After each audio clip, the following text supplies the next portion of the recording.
Naaktuhan ng GMA News ang ginawang pananapak ng isang rider sa kanyang nakagigit-gitan umanong rider. Napigilan lang ito sa pagdami ng mga tao at pag-awat ng mga tanod. May news to go si Oscar Oida, exclusive.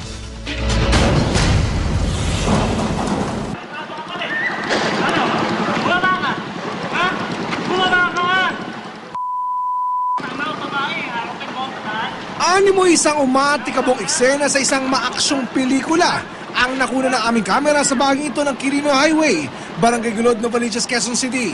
Kitang-kita sa kuwang ito nang magpakawala ng sunod-sunod na sapak ang isang rider sa isa pang rider na wala namang nagawa kundi tumanggap ng tumanggap.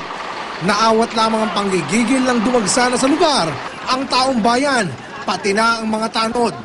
Yun nga lang, lamog na ang muka ng nagulping rider.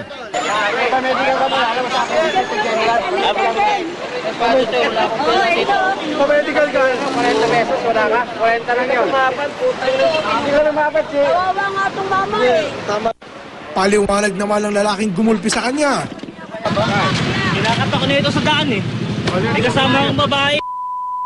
Buti daw sana kung siya lang.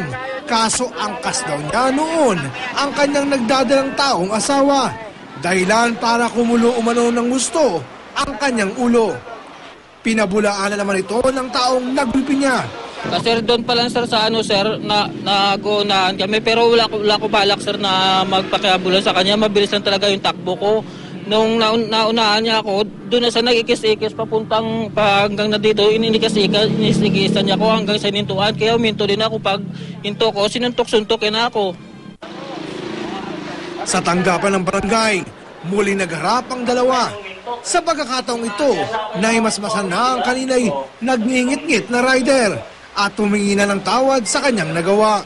Desidido ng araw sana ang biktima na magsampa ng kasong physical injury pero tila muli niyang ibabaw sa kanya ang busilak ng kalooban.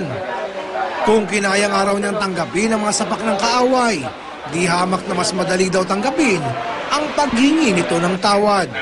Sa kondisyong sasagutin nito ang pagpapagamot sa nabugbog niyang mukha.